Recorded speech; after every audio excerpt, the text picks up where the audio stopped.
स्वागत। ब्रेक के बाद झारखंड विधानसभा बजट सत्र का दूसरा चरण है। आज से 19 मार्च तक सदन की कार्यवाही चलेगी।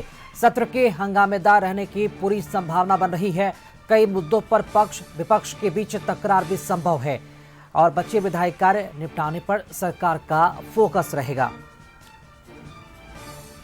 अधिक जानकारी के साथ रांची से संवाददाता इस वक्त राहुल हमारे साथ लाइव जुड़ चुके हैं। राहुल, झारखंड विधानसभा बजट सत्र का आज दूसरा चरण है जो 19 मार्च तक चलेगी। क्या लगता है सत्र के हंगामेदार रहने की कितनी संभावना है? क्या क्या मुद्दे रहेंगे आज जो सदन के पटल पर पक्ष विपक्ष की तरफ से उठाए जाएंगे?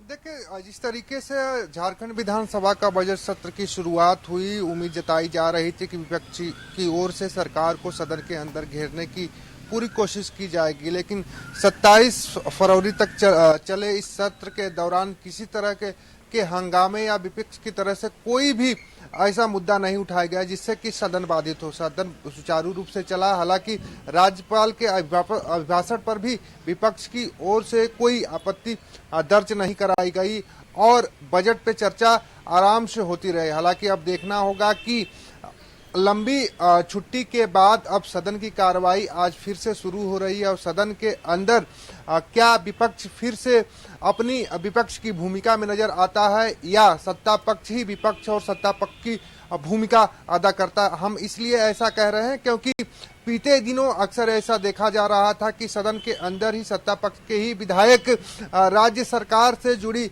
जो समस्याएं हैं उसे उठा रहे थे और सदन के अंदर सरकार का जवाब आ रहा था। तो एक तरह से हम कह सकते हैं सत्ता पक्ष के ही विधायक विपक्ष के विधायकों की भूमिका में नजर आ रहे थे। हालांकि माना जा रहा था नगर निकाय के जो चुनाव चल रहे थे उसमें अधिकतर विधायकों के सगे संबंधी चुनाव में खड़े थे और इस वजह से भी सदन के अंदर जो है विपक्ष के विधायकों की जो उपस्थिति थी ना के बराबर थी। हालांकि आज देखना होगा कि सत्ता पक्ष के विधायक नवीन जायसवाल के जो डिग्री का मामला है उसे सत्ता पक्ष सदन के अंदर उठा सकता है। वहीं कानून व्यवस्था और स्वास्थ्य व्यवस्था को लेकर विपक्ष सरकार को घेरने की कोशिश कर सकता है। लेकिन हम ये कह सकते हैं कि अभी तक जो सदन के अंदर विपक्ष का रवैया रहा है उसके हिसाब से आप देखेंगे तो माना जा रहा है कि सदन पिछले दिनों जिस तरीके से चल रहा था उसी तरीके से आज भी सदन की कार्रवाई चलती रहेगी। लेकिन ये कह सकते हैं कि निकाय चुनाव के जो परिणाम आए हैं उससे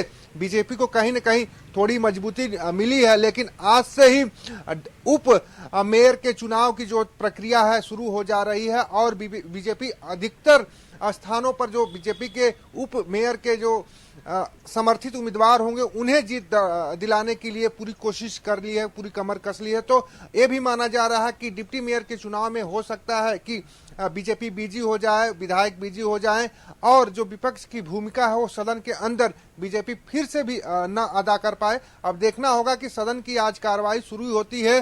सदन की कार्रवाई शुरू होने के साथ विपक्ष की भूमिका क्या होती है, क्या बजट पर सवाल खड़ा करता है बीजेपी, क्या जो स्वास्थ्य व्यवस्था राज्य की है, जो कानून व्यवस्था है राज्य की, उस पर सवाल बीजेपी खड़ा कर पाएगी या फिर पिछले दिनों जिस तरीके से सदन चल रहा था शांतिपूर्ण तरीके से उसी तरीके से सदन की कार्रवाई चलती रहेगी। जी राहुल, बिल्कुल, क्योंकि कई सारे ऐसे ज्वलंत मुद्दे होंगे जो विपक्ष के तरफ से उठाए जाएंगे। अब देखना होगा कि सदन शांतिपूर्ण चलता है या फिर हंगामा यहाँ पर देखने को मिलता है। शुक्रिया राहुल, खबर पर जानकारी देने के लिए आपका।